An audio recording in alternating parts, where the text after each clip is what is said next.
हाँ दोस्तों, नमस्कार। मैं आज आपसे एक बात करना चाहता हूँ कि आखिर हम लोग ये जो मल्टी लेवल मार्केटिंग है, जिसको एलएमएम से जानते हैं, नेटवर्किंग के नाम से भी जानते हैं, आखिर ये है क्या? क्यों हमको इसकी बहुत ज़रूरत है?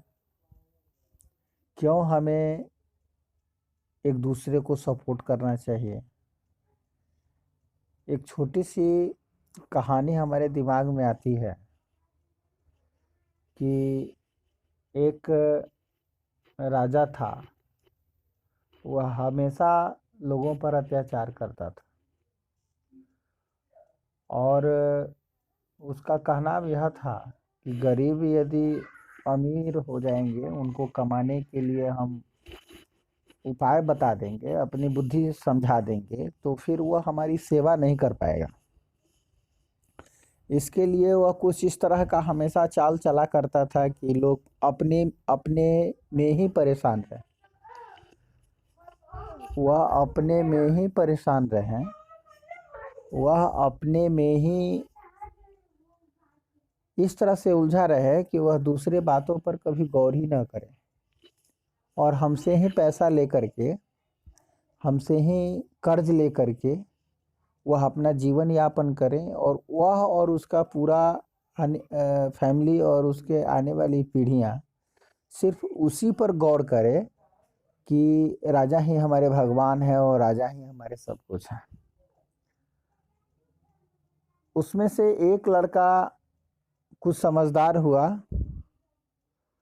और वह एक ऐसा योजना बनाया कि क्यों ना कि हम इस तरह का कुछ काम करें जिससे राजा पर हम आश्रित न रह सकें। तो राजा जो खेत उन किसानों को, उन गरीब लोगों को देता था, वह अपने कुएं का पानी उसको देता था और नदी का पानी काफ़ी दूर था। तो सभी लोग बाल्टी से जा कर के और पानी लेते थे और राजा को जब कभी भी इच्छा होती थी तो वह पानी लेना बंद कर देता था। और काफ़ी दूर नदी होने के कारण लोग की सिंचाई की व्यवस्था या फसल व्यवस्था नष्ट हो जाती थी। तो वह लड़का बोला कि हम लोग ऐसा करते हैं कि धीरे धीरे खुदाई करते हैं। खुदाई करते करते करते करते बहुत सारे लोग भीड़ पत्थर और एक रोड मैप न होने की वजह से भागते चले गए। कुछ कहे कि नहीं, आसान काम है, वहाँ बहुत दिन लगेगा, बहुत दिनों से काम होगी। इस तरह से कर करके वो बहाना बना बना करके सभी लोग चले गए, लेकिन वह लड़का करता रहा। वह करते करते करते करते करते कुछ लोग और गांव के जो बच्चे ही थे वो आ गए साथ साथ। आते आते आते आते कुछ बूढ़े भी आ गए, उनको भी लगा कि नहीं, हम लोग सहयोग कर देंगे तो वह काम हो जाएगा। फिर वह धीरे धीरे धीरे धीरे आगे की ओर बढ़ते गए, कुछ काम हुआ।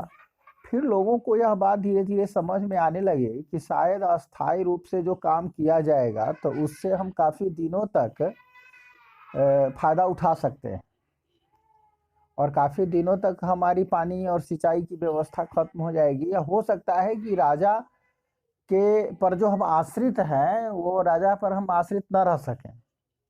और इसीलिए धीरे धीरे दिन में लोग राजा का काम किया करते थे और रात में जाकर के नदी नदी के नाले की खुदाई सब लोगों ने प्रारंभ कर दी। अब देखते देखते देखते देखते 2 से 4, 4 से 8, 8 से 12, 12 से 24, ऐसे करते करते सारे गांव के लड़के लड़कियां, आदमी औरतें मिल करके और हो गई 2 से 3, 4 महीने के अंदर में वो सब नदी के तट पर पहुंच गए। और एक दिन पानी भी चलने लगा। पानी चला तो धीरे धीरे सबके फसल अच्छे और लहलहाने लगे। अब कोई राजा की तरफ उतना आश्रित नहीं था और सभी लोग धीरे धीरे खुशहाल हो गए। इससे यह शिक्षा मिलती है कि क्या था, वह एक नेटवर्क था। वह क्या था कि एक एकजुटता थी। नेटवर्क में एकजुटता की आवश्यकता होती है। वह क्या था कि उस लड़के के विश्वास था, उस लड़के की विश्वास थी, उस लड़के के आगे बढ़ने की कला थी, उस लड़के में वो जो जज्बा था जिसको लेकर के वह आगे बढ़ रहा था, उस जज्बा को वो लोगों ने सलाम किया और जज्बा के कारण और लोग भी उसके साथ जुड़ते चले गए और पानी से और राजा की गुलामी से मुक्ति मिल गई। बस लड़ाई हमारी आर्थिक तंगियों से ही है, हमारे ख्वाबों से है, हमारे सपनों से हैं, बहुत सारी बातें होती हैं। लेकिन एक बात इसमें हमें ध्यान रखना चाहिए कि यदि गलतियां सभी नेटवर्किंग कंपनी में हुई थी और समय के साथ साथ हमें अनेक प्रकार के मल्टी लेवल मार्केटिंग की ज़रूरत बढ़ती चली जा रही है और समय के साथ साथ उसके रूप भी परिवर्तित होते चले जा रहे हैं। लेकिन इतने तो हम बेवकूफ़ नहीं हैं कि रूप परिवर्तित होने के कारण, नया चीज़ होने के कारण यदि समझ है तो हम कुछ नया कर सकें, नया करने की सोच रखें। आज यूपीआई से ट्रांसफ़र हो रहा है, चेक सिस्टम, कैश सिस्टम लगभग दैंडी के स्थिति पर है। चेक सिस्टम, यूपीआई से ट्रांजैक्शन प्रारंभ हो गया।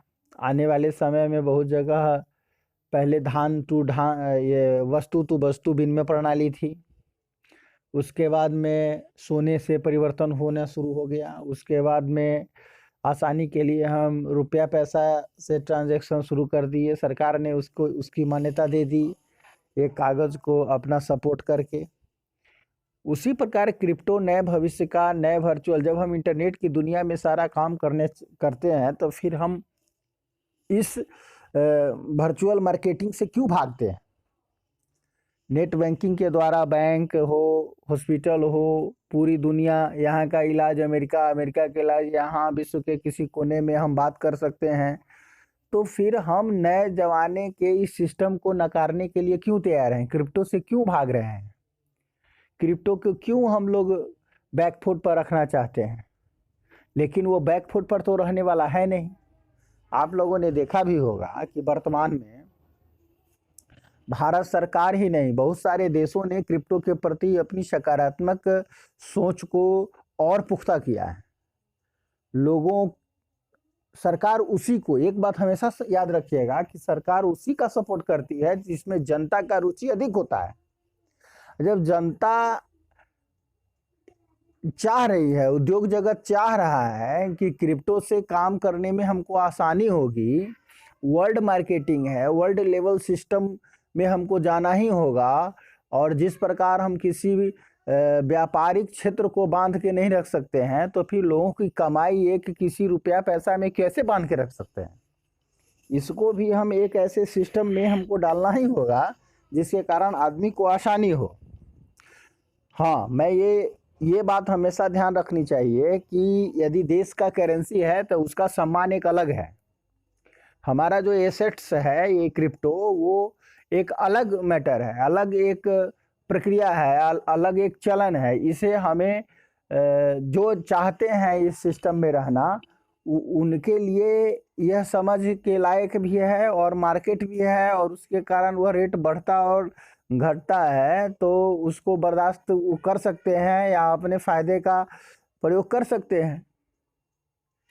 अब हम अपने फ़ायदे के लिए एक ही सिस्टम पर लगे रहें। बैंक में कितना पैसा मिलता है? हम यदि 1 लाख रुपया डालें तो हमें 1 साल में 300 रुपये मिलेंगे 1 लाख का।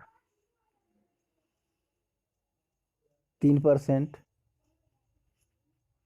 ब्याज। क्या उस 3% ब्याज से हमारा क्या होगा? जहां महंगाई हर एक साल लगभग 25 से 30% के रेशियो से भागती है, तो फिर 3% से हमें क्या होगा? तो हमको भी तो एक ऐसा मार्केट चाहिए ना कि हम अपने पैसे को उस 25% के रेशियो से लेके चलें। ये सोचना होगा हमको। ये आर्थिक आज़ादी का समय है। बैंक ब्याज लेने के लिए तैयार है, लेकिन ब्याज देने के लिए तैयार नहीं है। गांव में हम किसी को पैसा लगाते हैं कमाने के लिए, तो वो देगा कि नहीं देगा इसकी गारंटी नहीं है। मार्केट में बिजनेस करने जाते हैं तो उधार कितना होगा, नगद कितना होगा, और लोग के सामान लेके लोग भागेंगे कितने, इसकी गारंटी नहीं है, क्योंकि वहाँ भी अब बहुत सारे ऐसे प्रोडक्ट्स हैं, बहुत ऐसे सामान हैं जो होम डिलीवरी है। तो आप दुकान खोल के कितना कमा पाएंगे? आपको ऐसे मार्केट का चयन करना ही पड़ेगा जिसके कारण जो है सो आपकी आमदनी अधिक से अधिक हो सके। बेरोजगारी का आलम यह है कि आप 5,000 बड़े बड़े पढ़े लिखे इंजीनियर, ये डॉक्टर्स या शिक्षक 4,000 5,000 10,000 20,000 पर काम करने के लिए विवश हैं। प्राइवेट स्कूल हो या टेक्निकल सेक्टर हो, कंप्यूटर में बड़े बहुत ऐसे हैं बीसीए डीसीए करके बैठे रहते हैं, लेकिन उनको कोई रोजगार नहीं मिल पाता है। बहुत सारे इंजीनियरिंग कॉलेज बंद हो गए, बहुत सारे मेडिकल कॉलेज में एडमिशन तो बच्चे अच्छी अच्छी तैयारियां कर करके डॉक्टर की डिग्री प्राप्त करके चले आते हैं, लेकिन अच्छा कॉलेज नहीं मिलता है, अनुभव नहीं मिलता है, जिसके वजह से गांव में बैठ जाते हैं। तो इसके लिए हमें आने वाले भविष्य में हम अपने पैसे को अधिक से अधिक कैसे रोटेट करें और अधिक से अधिक आमदनी कैसे प्राप्त करें, इस सिस्टम के लिए हमें क्रिप्टो में आना ही पड़ेगा। और क्रिप्टो में आना पड़ेगा तो हमें मार्केटिंग भी समझनी पड़ेगी, और मार्केटिंग यदि समझनी पड़ेगी तो हमें कुछ ऐसे प्लेटफॉर्म का चयन करना पड़ेगा जहां पर अपना डेवलपिंग सिस्टम हो और अपना विचारने का सिस्टम हो, अपना समस्या आने पर निदान करने का सिस्टम हो, या अपना हमेशा एक नई डेवलपिंग सिस्टम क्रिएट करने की ताकत हो। धन्यवाद, नमस्कार।